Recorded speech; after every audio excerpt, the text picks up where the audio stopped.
ನ್ಯೂಸ್ವರೆಗೆ ಮತ್ತೊಮ್ಮೆ ಸ್ವಾಗತ. ಇಲ್ಲಿ ತನಕ ಸಾಕಷ್ಟು ಚರ್ಚೆಯಾಗಿದೆ. ಇನ್ನು ಬೆಂಗಳೂರಿನ ಯುವತಿ ಯಾವ ರೀತಿ ಪಾಡನ್ನು ಅನುಭವಿಸಿದ್ಲು ಅದನ್ನು ನಿಮಗೆ ಹೇಳಲೇಬೇಕು. ನಿಜಕ್ಕೂ ಹೆತ್ತಂಥ ತಂದೆ ತಾಯಿಗಳು ಅಜ್ಞಾನಿಗಳಾಗ್ಬಿಟ್ರೆ ಅಥವಾ ಏನಾದರೂ ಮಾನಸಿಕ ಸಮತೋಲನ ತಪ್ಪದವರಾದರೆ ಮಕ್ಕಳುಗಳು ಎಂಥ ನರಕ ಯಾತನೆ ಅನುಭವಿಸ್ತಾರೆ ಅನ್ನಲಿಕ್ಕೆ ಇಂಥ ಒಂದು ಎಕ್ಸಾಂಪಲ್ ಸಾಕು. ಇದು ಹೇಮಾವತಿಯ ಕಥೆ. ಮಲ್ಲೇಶ್ವರಂಲಿದೆ ಈ ಮನೆ. ಅವರು ಕೂಡ ಅತ್ಯಂತ ಶ್ರೀಮಂತರೇ, ಸಾಕಷ್ಟು ದುಡ್ಡಿದೆ, ಕಾಸಿದೆ, ಅಡವು ಆಸ್ತಿ ಎಲ್ಲ ಇದೆ. ಆದರೆ ಎಲ್ಲ ಒಂದು ಕಡೆಗೆ ಮಾನಸಿಕ ಸಮತೋಲನ ತಪ್ಪಿದೆ ಅಂತ ಕಾಣಿಸ್ತಾ ಇದೆ ಈ ತಂದೆ ತಾಯಿಗಳಿಗೆ. ಈ ವಯಸ್ಸಿಗೆ ಬಂದಂಥ ಮಗಳನ್ನು ಅವರು ಕತ್ತಲ ಕೋಣೆಗೆ ತಳ್ಳಿದರು. ಅಷ್ಟೇ ಅಲ್ಲ, ಬೆತ್ತಲೆ ಮಾಡಿ ಮಗಳನ್ನು ಇಟ್ಟಿದ್ರು ಅಂತಂತಂದರೆ ಬಹುಶಃ ಅಲ್ಲಿನ ಸ್ಥಿತಿಗತಿಗಳು ಹೇಗಿರಬೇಕು ಅದನ್ನು ನೀವು ಯೋಚನೆ ಮಾಡಿ. ಆಕೆ ಅಕ್ಷರಶಃ ನರಕ ಯಾತನೆಯನ್ನು ಅನುಭವಿಸ್ತಾ ಇದ್ಲು. ಪೋಷಕರು ಅಲ್ಲೇ ತಿಂಡಿ ತೀರ್ಥ ಎಲ್ಲವನ್ನು ಕೂಡ ಕೊಡ್ತಾಯಿದ್ಲು. ನೋಡಿ, ಆಕೆಯ ಮುಖದಲ್ಲಿ ಒಂದು ಕಳೆ ಮಾತ್ರ ಇನ್ನೂ ಮಾಯ ಆಗಿಲ್ಲ. ಇಷ್ಟೊಂದೆಲ್ಲ ಅನುಭವಿಸಿದ್ರು ಕೂಡ ಬಹಳ ಆಶ್ಚರ್ಯಕರ ಸಂಗತಿ ಅದು. ಇದ್ರ ಬಗ್ಗೆ ಸುವರ್ಣ ನ್ಯೂಸ್ಗೆ ಗೊತ್ತಾದ ತಕ್ಷಣವೇ ಸುವರ್ಣ ನ್ಯೂಸ್ ಒಂದು ಸರಿ ಹೋಗಿ ನೋಡ್ಕೊಂಬಂತು. ಅದಾದ ನಂತರ ಪೊಲೀಸರಿಗೂ ಕೂಡ ಈ ವಿಚಾರವನ್ನು ತಿಳಿಸ್ತು. ಅದಾದ ನಂತರ ಆರೋಗ್ಯ ಸಚಿವರು ಕೂಡ ಅಲ್ಲಿಗೆ ಬಂದರು. ಸರ್ಕಾರ ನೆರವನ್ನು ಇವರಿಗೆ ಕೊಡ್ತು. ಈಗ ಆಕೆ ಚಿಕಿತ್ಸೆಯನ್ನು ಪಡಿತಾ ಇದ್ದಾರೆ. ನಿಮ್ಹಾನ್ಸ್ ಆಸ್ಪತ್ರೆಗೆ ಈಗ ಈಕೆ ದಾಖಲಾಗಿದ್ದಾರೆ. ಆದರೆ ತಂದೆ ತಾಯಿಗಳು ಈಕೆಯನ್ನು ಯಾಕೆ ಕೂಡ ಹಾಕಿದ್ರು ಅನ್ನುವಂಥದ್ದೇ ಒಂದು ದೊಡ್ಡ ಯಕ್ಷ ಪ್ರಶ್ನೆ. ತಂದೆ ತಾಯಿಗಳನ್ನು ಮಾತಾಡಿಸಿದಾಗ ತುಂಬ ಸ್ಪಷ್ಟವಾಗಿ ಅನಿಸುತ್ತೆ, ಇವ್ರಿಗೂ ಕೂಡ ಎಲ್ಲೊಂದು ಕಡೆಗೆ ಮಾನಸಿಕ ರೋಗ ಅಂತ ಅನ್ನುವಂಥದ್ದು ಕಾಡ್ತಾ ಇದೆಯೇನೋ ಅನ್ನುವಂಥ ಅನುಮಾನ ಸಹಜವಾಗಿ ಬರುತ್ತೆ. ಹೇಳಿ ಮೂಲತಾರೆ, ನಿಮ್ಗೆ ಏನಾಯಿತು, ಯಾಕೆ ಹೀಗಿದ್ದೀರಾ? ನನಗೆ ಹುಷಾರಿಲ್ಲ ಅಂತ ನನಗೆ ಅಷ್ಟೇ ಗೊತ್ತು. ನನಗೆ ಹುಷಾರಿಲ್ವಾ? ಹುಷಾರಿಲ್ಲ ಅಂದರೆ ಎಲ್ಲ ಹಾಸ್ಪಿಟ್ಲಿಗೆ ಹೋಗ್ತಾರೆ, ಈ ಥರ ಮಲಗಲ್ಲ. ಏನಾಗಿತ್ತು ಹೇಳಿ, ಪರವಾಗಿಲ್ಲ. ಇಲ್ಲ, ನಿಮ್ಗೆ ಯಾವ ವಿಚಾರ, ಆಸ್ಪತ್ರೆ ಇದೆಲ್ಲ ಇದೆ, ಬೇಕಾದರೆ ನೋಡಿ. ಅದನ್ನು ನಿಮ್ಗೆ ಯಾವ ವಿಚಾರ ಹೇಳಬೇಕು ಅಂತ ಅಲ್ಲ, ಯಾವ ವಿಚಾರ ಅಂತಲ್ಲ, ಏನಾಗಿದೆ ಹೇಳಿ, ಪರವಾಗಿಲ್ಲ. ನೀವು ಒಬ್ಬರೇ ಇಲ್ಲ, ನಿಮ್ಮ ಜೊತೆ ನೋಡಿ ಇಡೀ ಡಿಪಾರ್ಟ್ಮೆಂಟ್ ಇದೆ ನಿಮ್ಮ ಜೊತೆಗೆ. ನೋಡಿದ್ರೆ ನನಗೆ ಗೊತ್ತಾಗುತ್ತೆ ನನ್ನ ಕೈಲಿ ಆಗೋದಿಲ್ಲ ಅಂತ, ಅಷ್ಟೇ ನನಗೆ ಗೊತ್ತು.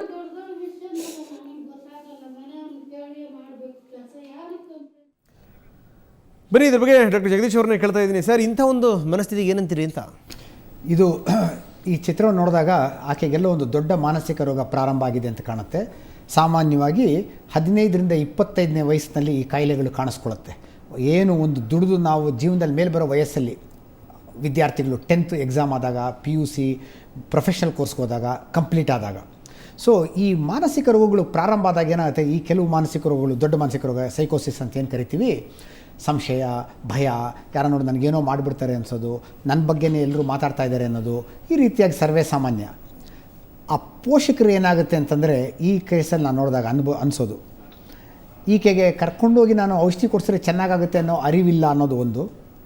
ಎರಡನೇದು, ನನ್ನ ಮಗಳಿಗೆ ಈ ರೀತಿ ಮಾನಸಿಕ ಕಾಯಿಲೆ ಇದೆ ಅಂತಂದರೆ ನಾಳೆ ಯಾರೂ ಅವಳನ್ನು ಮದುವೆ ಆಗಲ್ಲ, ಅಥವಾ ಅವಳ ಇವತ್ತು ಬೆಳಿಗ್ಗೆ ಇಲ್ಲಿ ಬಹಳ ಆಶ್ಚರ್ಯಕರ ಸಂಗತಿ ಅಂದರೆ ಅವ್ರ ತಂದೆಯ ನಡೆ ಇದೆಯಲ್ಲ, ಅದು ಕೂಡ ಬಹಳ ಅನುಮಾನಾಸ್ಪದ ಅಂತ. ಯಾಕೆಂದ್ರೆ ಒಂದು ಕೋಟಿಗಟ್ಟಲೆ ಆಸ್ತಿ ಇದ್ರೂ ಕೂಡ ಅವ್ರ ತಂದೆ ಭಿಕ್ಷುಕರ ತರ ಬದುಕ್ತಾ ಇದಾರಲ್ಲಿ ಅಂತ.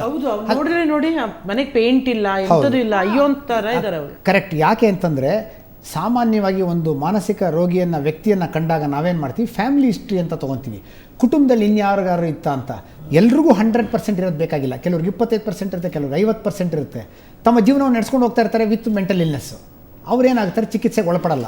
ಅಂಥ ಸಂದರ್ಭದಲ್ಲಿ ಅವ್ರೇನು ಮಾಡ್ತಾರೆ, ಈಗ ಈ ಹುಡುಗಿನ ಕೂಡ ಹಾಕ್ದಂಗೆ ಅವಳು ನಾಳೆ ವಾಸಿ ಆಗುತ್ತೆ ಅನ್ನೋ ಭ್ರಮೆಯಲ್ಲಿರ್ಬೋದು.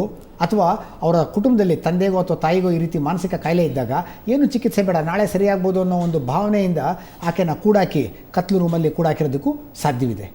ಸೊ ಯಾವಾಗ ಭವಿಷ್ಯ ಆ ಹುಡುಗಿಗಿಂತ ಅವ್ರ ತಂದೆ ತಾಯಿಗಳನ್ನ, ಅವ್ರ ಮನೆಯವರನ್ನ ಫಸ್ಟ್ ಪರೀಕ್ಷೆ ಮಾಡಬೇಕು, ಖಂಡಿತ ಮಾಡಬೇಕು. ಅವರು ಮಾನಸಿಕ ರೋಗಿಗಳು.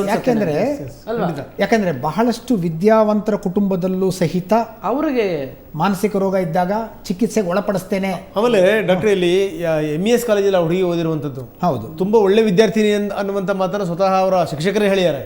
ಖಂಡಿತ. Brilliant students can have, doctors can have many years untreated. ಇವತ್ತು ಯಾರೋ ಒಬ್ಬರು ಬೆಳಗ್ಗೆನೇ ಫೋನ್ ಮಾಡಿದರು, ಇಂಥ ಒಂದು ವ್ಯಕ್ತಿ ರೂಮಲ್ಲೇ ಮೂತ್ರ ಕಕ್ಸೆಲ್ಲ ಮಾಡಿಕೊಂಡು ಮನೆಯಿಂದ ಹೊರಗೆ ಬರ್ತಿಲ್ಲ, ಎಷ್ಟು ಪ್ರಯತ್ನ ಪಟ್ಟರು, ಇನ್ನೆಲ್ಲರೂ ಗಲಾಟೆ ಮಾಡಿ ತೆಗಿಯೋಕೆ ಹೋದರೆ ಆತ್ಮಹತ್ಯೆ ಮಾಡ್ಕೊತಾನೆ ಅನ್ನೋ ಭಯದಿಂದ ಅವ್ರ ತಂದೆ ತಾಯಿ ಅಕ್ಕಪಕ್ಕದವ್ರು ಗೊತ್ತಾಗುತ್ತೆ ಅಂತ ಯಾವುದೇ ಚಿಕಿತ್ಸೆ ಕೊಡದೆ ಮನೆಯಲ್ಲಿ ಹಂಗೆ ಬಿಟ್ಟಿದ್ದಾರೆ. ನಿಮ್ಮ ಸುದ್ದಿ ಬರೋಕ್ಕೆ ಮುಂಚೆನೇ ಆಗ ನಾನು ರಿಕ್ವೆಸ್ಟ್ ಮಾಡಿಕೊಂಡೆ, ಆ ರೂಮಿನ ಬೋಲ್ಟನ್ನೆಲ್ಲ ತೆಗೆದು ದಯವಿಟ್ಟು ಅದಕ್ಕೆ ಸಹಾಯ ಮಾಡೋದಕ್ಕೆ ನಮ್ಮಲ್ಲಿ ಒಂದು ಆ್ಯಂಬುಲೆನ್ಸ್ ಇದೆ, ಉಚಿತವಾದ ಚಿಕಿತ್ಸೆ ಇದೆ, ತೆಗೆದುಕೊಂಬರೋಣ ಅಂತ ಎಲ್ಲ ಸಲಹೆ ಮಾಡಿದೆ. ಇನ್ನೂ ವಾಪಸ್ ಬಂದಿಲ್ಲ ಅವರು. ಯಾಕೆಂದರೆ ಇದು ಖಂಡಿತ ತಾವು ಮಾಡಿರುವಂಥ ಒಂದು ಕಾರ್ಯಾಚರಣೆ ಕಣ್ ತೆರೆಯುವಂಥದ್ದು. ಯಾಕೆಂದರೆ ಮಾನಸಿಕ ರೋಗಕ್ಕೆ ಇವತ್ತು ಮದ್ದಿದೆ. Even major mental illness many people we can give near normal life, if not normal at least near normal life. ನಮ್ಮ ಗುರಿ ಏನು, ಒಂದು ಮಾನಸಿಕ ಕಾಯಿಲೆ ಕಮ್ಮಿ ಆಗಬೇಕು, ಸಮಾಜದಲ್ಲಿ 4 ಜನಗಳ ಜೊತೆ ಹೊಂದ್ಕೊಂಡು ಹೋಗೋಂಗಾಗಬೇಕು, ಸಾಧ್ಯವಾದರೆ ಅವರು ದುಡಿದು ತನ್ನ ಜೀವನ ಮಟ್ಟಕ್ಕೆ ಅವರು ವೈವಾಹಿಕ ಜೀವನ ನಡೆಸೋಕ್ಕಾಗುತ್ತೋ ಆಗಲ್ವೋ ಬೇರೆ ವಿಷಯ, ಬಟ್ ಅಟ್ಲೀಸ್ಟ್ ಈ 3 ಅಚೀವ್ ಮಾಡೋಂಗೆ, ಸ್ವಾವಲಂಬಿಗಳಾಗೋಂಗೆ, ಇನ್ನೊಬ್ಬರಿಗೆ ಬರ್ಡನ್ ಆಗದೆ ಇರೋಂಗೆ, ಮಾನಸಿಕ ರೋಗಗಳು ವಾಸಿಯಾಗೋಂಗೆ ಅತ್ಯುತ್ತಮವಾದ ಚಿಕಿತ್ಸೆಗಳು ಇವತ್ತು ಲಭ್ಯವಿದೆ. ಅದು ಏನು ಕಾಸ್ಟ್ಲಿ ಇಲ್ಲ, ಎಸ್, ಎಲ್ಲ ಆಸ್ಪತ್ರೆಯಲ್ಲೂ ಸಿಗುತ್ತೆ ಇವತ್ತು. ನಿಜ ನಿಜ. ಮೇಡಮ್, ಚಂದ್ರಿಕಾ ಅವ್ರಿಗೆ ನಾನು ಕೇಳಲಿಕ್ಕೆ ಇಷ್ಟಪಡ್ತೀನಿ, ನೀವು ಕೂಡ ಹಲವಾರು ಸಮಾಜ ಸೇವೆಗಳನ್ನು ಮಾಡಿರುವಂಥವ್ರು. ನೋಡಿ, ಮಲ್ಲೇಶ್ವರಂನಲ್ಲಿ ಅಕ್ಕಪಕ್ಕ ಜನಗಳಿಗೆ ಈ ಕಥೆಗಳು ಗೊತ್ತಿಲ್ಲ ಅಂತಂದರೆ ಅಂದರೆ ಯಾವ್ಯಾವ ಮನೆಯಲ್ಲಿ ಏನೇನು ನಡೀತಿರುತ್ತೋ ಯಾರಿಗೆ ಗೊತ್ತಿರುತ್ತೆ ಅಂತ. ಯಾಕಂದರೆ ಈ ಹುಡುಗಿ 4 ವರ್ಷ ಕತ್ಲ ಕೋಣೆಯಲ್ಲಿದ್ದಾಳೆ ಅಂದರೆ ಏನು ಅರ್ಥ ಅದು ಅಂತ. ಅಲ್ಲ, ಯೂಶ್ವಲಿ ಕತ್ಲು ಕೋಣೆಯಲ್ಲಿ ಯಾರನ್ನ ಕೂಡಾಕ್ತಾರೆ ಅಂತಂದರೆ ತುಂಬ ವೈಲೆಂಟ್ ಇರೋರನ್ನ ಕೂಡಾಕ್ತಾರೆ, ಇವನ್ ಹಾಸ್ಪಿಟ್ಲ್ಗಳಲ್ಲಿ ಕೂಡಾಕ್ತಾರೆ. ಆದರೆ ಇದು ನಿಜವಾಗ್ಲೂ ಎಂಥ ಪೈಶಾಚಿಕ ಕೃತ್ಯ ಅಂದರೆ, ತಂದೆ ತಾಯಿಗಳಿಗೆ ಮಕ್ಕಳು ಯಾಕೆ ಬೇಕಾಗಿತ್ತು? ಮೊದಲನೇ ಪ್ರಶ್ನೆ. ಮಕ್ಕಳು, ಅದರಲ್ಲೂ ಹೆಣ್ಮಕ್ಳು ಯಾಕೆ ಬೇಕಾಗಿತ್ತು ಅವ್ರಿಗೆ? ಭ್ರೂಣ ಹತ್ಯೆ ಆವಾಗಲೇ ಮಾಡ್ಬೋದಿತ್ತಲ್ಲ. ಇವರೆಲ್ಲ ನಮಗೆ ಗೊತ್ತಿರೋಂಥ ವ್ಯಕ್ತಿಗಳೇ. ಇವರ ಹುಡುಗಿ ಚಿಕ್ಕಪ್ಪನ ದೊಡ್ಡಪ್ಪನ ಒಬ್ಬರು ನಮ್ಗೆ ಚೆನ್ನಾಗಿ ತುಂಬ ಒಳ್ಳೆ ಫ್ಯಾಮಿಲಿ ಅವರು. ಇವರು ಅಣ್ಣ ತಮ್ಮಂದ್ರಲ್ಲಿ ಇವ್ರು ಯಾಕೆ ಈ ಥರ ಅಂತ ನಮಗೆ ಗೊತ್ತಾಗಲಿಲ್ಲ. ವಿಶ್ವೇಶ್ವರಯ್ಯ ಅಂತ ಅವರು ಹೆಸರು ಕೂಡ ಹೇಳೋದಕ್ಕೆ ಇಷ್ಟ, ಅವರು ಮಾತಾಡಿದ್ದಾರೆ ಮಾಧ್ಯಮದಲ್ಲಿ. ಅವರು ಎಷ್ಟು ಒಳ್ಳೆ ವ್ಯಕ್ತಿ ಗೊತ್ತಾ, ಎಲ್ಲ ಸಂಘ ಸಮಾಜದಲ್ಲಿ ಸಮಾಜ ಸೇವೆ ಮಾಡ್ಕೊಂಡು ಬದುಕ್ತಾ ಇರ್ತಕ್ಕಂಥವ್ರು, ಬಸವ ತತ್ವ ಅನುಯಾಯಿಗಳವರು. ಅವ್ರ ಅಣ್ಣ ಇವ್ರು ಯಾಕೆ ಈ ಥರ ಮಾಡಿದ್ರು ಅಂತ ಗೊತ್ತಾಗ್ತಾ ಇಲ್ಲ. ಪೈಶಾಚಿಕ ಕೃತ್ಯ ಇದು ನಿಜವಾಗೂ. ಡಾಕ್ಟರ್ ಹೇಳ್ದಂಗೆ ನಿಜವಾಗ್ಲೂ ವಾಸಿ ಮಾಡುವಂಥ ಒಂದು ಕಾಯಿಲೆ, ಅದು ಕಾಯಿಲೆನೇ ಅಲ್ಲ, ಡಿಸಾರ್ಡರ್ ಅಷ್ಟೇ ಅದು. ಡಾಕ್ಟ್ರು ಟ್ರೀಟ್ ಮಾಡಿರೋರು ನಮ್ಮ ಹತ್ರನೇ ಇದ್ದಾರೆ, ನಮ್ಮ ಮನೆಯಲ್ಲೇ ಇದ್ದಾರೆ, ನೀಟಾಗಿ ಇವತ್ತು ವೈವಾಹಿಕ ಜೀವನ ಕೂಡ ನಡೆಸ್ತಾ ಇದ್ದಾರೆ.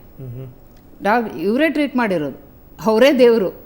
ವೈವಾಹಿಕ ಜೀವನ ನೀಟಾಗಿ ನಡೆಸ್ಕೊಂಡು ಅವ್ರು ಹೇಳಿದ ಪ್ರಕಾರ ನಡ್ಕೊಂಡು ಹೋದರೆ ನಿಜವಾಗಿ ವೈವಾಹಿಕ ಜೀವನ ನಡೆಸ್ತಾ ಇದ್ದಾರೆ, ಮಕ್ಕಳು ಕೂಡ ಆಗಿದೆ. ನನ್ನ ಕಂಡಿದೆ. ಡಾಕ್ಟರ್, ನಾನು ಪ್ರಶ್ನೆ ಕೇಳ್ತೀನಿ. ಈಗ ಈ ಹುಡುಗಿನ ಆಸ್ಪತ್ರೆ ಸೇರಿಸಿರಿ, ಈಗ ನಿಮಾನ್ಸಿಗೆ ಸೇರಿಸಿದ್ದಾರೆ. ಹೌದು. ಈಗ ಈ ಹುಡುಗಿ ಸರಿ ಆಗ್ತಾರ ಅಂತ?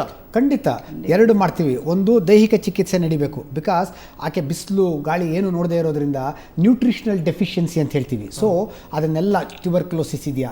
ಯಾಕೆ ಹೇಳ್ತೀನಿ ಅಂದರೆ, ಇದ್ರ ಜೊತೆಗೆ 1 ನಿಮಿಷ ಹೆಚ್ಚು ತೆಗೆದುಕೊತೀನಿ. ಒಂದು 3 ವರ್ಷದ ಹಿಂದೆ ನನ್ನ ಹತ್ರ ಈಗಲೂ ಫೋಟೋಗಳು ಇಟ್ಕೊಂಡಿದ್ದೀನಿ.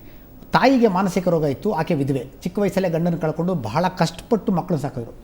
ವಯಸ್ಸಿಗೆ ಬಂದಂಥ 3 ಗಂಡು ಮಕ್ಕಳು, 30, 35, 36, 3 ಜನಕ್ಕೂ ಅದೇ ಮೆಂಟಲ್ ಇಲ್ನೆಸ್. ನಾನು ಆ ಕೇಸ್ ನೋಡಿದ್ದೀನಿ ನಿಮ್ಮ ಆಸ್ಪತ್ರೆಗೆ ಬಂದಂತ. ಖಂಡಿತ. ಮಕ್ಕಳನ್ನ ಹೊರಗಡೆ ಬಿಟ್ಟರೆ ಕೊಂದು ಬಿಡ್ತಾರೆ ಯಾರಾದ್ರೂ. ಹೌದು. ಆಕೆ ವರ್ಷಾನುಗಟ್ಟಲೆ ಬಾಕಲು ತೆಗಿದ್ದೇನೆ, ದಿನಕ್ಕೊಮ್ಮೆ ಬಾಕಲು ತೆಗೆಯೋದು, ಹೊರಗಡೆ ಹೋಗಿ ಹಾಲು ಬ್ರೆಡ್ ತಂದು ಕೊಡೋದು, ಇಷ್ಟೇ. ಅವರು ಬಿಸಿಲು ನೋಡಿರಲಿಲ್ಲ, ಸ್ನಾನ ಮಾಡಿರಲಿಲ್ಲ, ನೀರನ್ನು ನಿಲ್ಲಿಸ್ಬಿಟ್ಟಿದ್ರು. ಕಾರಣ ಏನಂದರೆ, ಯಾರೋ ಟ್ಯಾಂಕಲ್ಲಿ ನೀವು ವಿಷ ಹಾಕ್ಬಿಡ್ತಾರೆ ನೀರಿಗೆ ಅಂತ, ಬರೀ ಹಾಲು ಬ್ರೆಡ್ಡಲ್ಲೇ ಒಬ್ಬನಿಗೆ ಟ್ಯೂಬರ್ಕ್ಲೋಸಿಸ್ಸು, ಮತ್ತೊಬ್ಬರಿಗೆ. ಸೊ ಅದೇ ರೀತಿಯಾಗಿ ಈಕೆಗೆ ಅವ್ರು 3 ಜನನೂ ಇವತ್ತು ಚೆನ್ನಾಗಿದ್ದಾರೆ, ಅದರಲ್ಲಿ 2 ಮದುವೆನೂ ಆಗೋಗಿದೆ. ನಂಬಿ ಬಿಟ್ಟರೆ ಬಿಡಿ. ಸೊ ಅದೇ ರೀತಿಯಾಗಿ ಈ ಹುಡುಗಿಗೂ first nutritional deficiency, because her nutrition. ಆಮೇಲೆ ಈಗ ಸೂರ್ಯನ ಬೆಳಕೆ ನೋಡಿಲ್ಲ, ವಿಟಮಿನ್ ಡಿ ಇರಲ್ಲ, ಅನ್ನಾಂಗ ಕೊರತೆ, ಅವೆಲ್ಲ ಫಸ್ಟು ತರೋ ಚೆಕಪ್, ಟ್ಯೂಬರ್ಕ್ಲೋಸಿಸ್ಸು ಇವೆಲ್ಲ ರೂಲ್ ಔಟ್ ಮಾಡಬೇಕು. ನಂತರ ಮಾನಸಿಕ. I think she is treatable. ಇಂಥವು ನಾವು ನೋಡ್ತಾನೆ ಇರ್ತೀವಿ, ಅದು ಶ್ರೀಮಂತರ ಕುಟುಂಬಗಳಲ್ಲೇ. ಆದ್ದರಿಂದ ನನ್ನ ಪ್ರಕಾರ 3 to 6 months ಒಳಗೆ ಆಕೆ ಒಂದು ದೈಹಿಕ ಮತ್ತು ಮಾನಸಿಕವಾಗಿ ಹೊರಗೆ ಬರೋದಕ್ಕೆ ಸಾಧ್ಯವಾಗುತ್ತೆ. ಬಟ್ ಪೂರ್ಣವಾಗಿ ಚಿಕಿತ್ಸೆ ಮಾಡೋದು, ಇದು ಕ್ರಾನಿಕ್ ಸ್ಕಿಜೋಫ್ರೆನಿಯಾ ಆಗಿದ್ದರೆ ಸ್ವಲ್ಪ ಹೆಚ್ಚು ಸಮಯ ತೆಗೆದುಕೊಬೇಕು, ಯಾಕಂದರೆ ಚಿಕಿತ್ಸೆನೇ ಇಲ್ವಲ್ಲ 4 ವರ್ಷದಿಂದ. ನಿಜ ನಿಜ ನಿಜ ನಿಜ. ಸಣ್ಣತರಿ. ಸೊ 2 ಕೇಸಿಗೆ ಸಂಬಂಧಪಟ್ಟಂಗೆ ಕೊನೆದಾಗಿ ಏನಂತೀರಿ? ಇಲ್ಲ, ಈಗಿನ ಸಮಾಜದಲ್ಲಿ ಹೆಣ್ಮಕ್ಳಿಗೆ ತುಂಬ ಒಳ್ಳೆ ಸ್ಥಾನ ಇದೆ. ಆಮೇಲೆ ಹೆಣ್ಮಕ್ಳು ಎಷ್ಟು ಕಷ್ಟಪಟ್ಟು ಬರ್ತಾ ಇದ್ದಾರೆ. ಈವನ್ ಇವರು ಕೂಡ, ಹೇಮಾವತಿ ಅವರು ತುಂಬ ಚೆನ್ನಾಗಿ ಓದಿದ್ದಾರೆ, ಈವನ್ ಕೆಲಸ ಕೂಡ ಮಾಡ್ತಾ ಇದ್ರು ಅವರು. ಅಂಥ ಸಮಯದಲ್ಲಿ ಈ ಥರ ಆಗಿದೆ. ಸೊ ಅವರಿಗೆ ಒಂದು ಒಳ್ಳೆ ಹೆಲ್ಪ್ ಬೇಕು ಈಗ. ಆಮೇಲೆ ಅವ್ರಿಗೊಂದೇ ಒಳ್ಳೆ ಫ್ರೆಂಡ್ ಸರ್ಕಲ್ ಬೇಕು ಅನಿಸುತ್ತೆ ನನಗೆ. ಆಮೇಲೆ ಆರ್ಟಿಸ್ಟ್ ಈ ಥರ ಯಾರೇ ಆಗಲಿ ಆತ್ಮಹತ್ಯೆ ಮಾಡ್ಕೋಬಾರ್ದು, ಎಲ್ಲದಕ್ಕೂ ಒಂದು ಸೊಲ್ಯೂಷನ್ ಇದೆ. ಡಾಕ್ಟರ್, ನಾನು ನಿಮಗೆ ಒಂದು ಕೇಳ್ತೀನಿ. ಈಗ ಇಲ್ಲಿ ಟ್ರೀಟ್ಮೆಂಟ್ ಆದಮೇಲೆ ಒಂದು ಪಕ್ಷ ನಿಮ್ಮ ಆಸ್ಪತ್ರೆಗೆ ಬಂದರೆ ತಾವು ಅವ್ರಿಗೆ ಟ್ರೀಟ್ ಮಾಡ್ತೀರಾ? ಖಂಡಿತ. ಅದೊಂದೇ ಅಲ್ಲ, ಅದೊಂದೇ ಟ್ರೀಟ್ಮೆಂಟ್ ಅಂತೂ ಖಂಡಿತವಾಗಿ ಉಚಿತವಾಗಿ ಅಂಥವ್ರು ಬೇಕಾಷ್ಟು ಜನಕ್ಕೆ ಮಾಡ್ತೀವಿ. ನಮ್ಮಲ್ಲಿ ಈಗ ಡಿಪಾರ್ಟ್ಮೆಂಟಲ್ಲೇ 2-3 ಈ ರೀತಿ ಮನೆಯಿಂದ ಹೊರಗೆ ಹೋಗದೆ ಯಾವುದೂ ಕೆಲಸ ಮಾಡದೇ ಇರೋನು ನನ್ನ ಡಿಪಾರ್ಟ್ಮೆಂಟಲ್ಲಿ ಎಂಟ್ರೆನ್ಸಲ್ಲಿದ್ದಾನೆ. ಕರೆಕ್ಟ್ 9ಕ್ಕೆ ಬರ್ತಾನೆ, 5 ಗಂಟೆಗೆ ಹೋಗ್ತಾನೆ. ನಾನು ಯಾರೂ ಹೇಳೋದು ಬೇಕಾಗಿಲ್ಲ. ಅವನು ನನ್ನ ಚೇಂಬರ್ ಮುಂದೆ ಕೂತಿಲ್ಲ ಅಟೆಂಡರ್ ಅಂತಂದರೆ 5 ಗಂಟೆ ಆಯಿತು ಅಂತ ಲೆಕ್ಕ. ಬೇರೆ ಕಡೆ ಕೆಲಸಕ್ಕೆ ಹೋಗಕ್ಕೆ ರೆಡಿ ಇಲ್ಲ. ಈ ಥರ ತಯಾರಾಗಿ ಹೊರಗಡೆ ಕೆಲಸ, ಯಾಕಂದರೆ ಇದು ಜಗತ್ತಿಗೆ ಗೊತ್ತಾಗಿರೋದೇ ಸುವರ್ಣ ನ್ಯೂಸ್ ಮುಖಾಂತರ. ಖಂಡಿತ ನಾನು ಒಂದು ಹೇಳಕ್ಕೆ ಇಷ್ಟಪಡ್ತೇನೆ, ಮಾನಸಿಕ ರೋಗಕ್ಕೆ ಇವತ್ತು ಉತ್ತಮವಾದ ಚಿಕಿತ್ಸೆ, ಅಫೋರ್ಡಬಲ್ ಪ್ರೈಸ್, ದಿನಕ್ಕೆ 5 ರಿಂದ 10 ರೂಪಾಯಲ್ಲಿ ಚಿಕಿತ್ಸೆ ಮುಗಿಯುತ್ತೆ. Number 1. Number 2, near normal life ಕೊಡೋಕ್ಕೆ ಸಾಧ್ಯ ಇದೆ. ಸ್ವಲ್ಪ ಉತ್ತಮ ಆಗ್ತಾ ಇದ್ದಂಗೆ ಮಾತ್ರೆ ನಿಲ್ಲಿಸಬಾರ್ದು. ಹೇಗೆ ಡಯಾಬಿಟಿಸ್ ಹೈಪರ್ಟೆನ್ಷನ್ ಕಂಟಿನ್ಯೂ ಮಾಡ್ತಾರೋ ಹಾಗೆ ವೈದ್ಯರು ಹೇಳೋವರೆಗೂ 2 ರಿಂದ 5 ವರ್ಷ ಕೆಲವರಿಗೆ ಲೈಫ್ ಲಾಂಗ್ ಕೊಡಲೇಬೇಕಾಗುತ್ತೆ.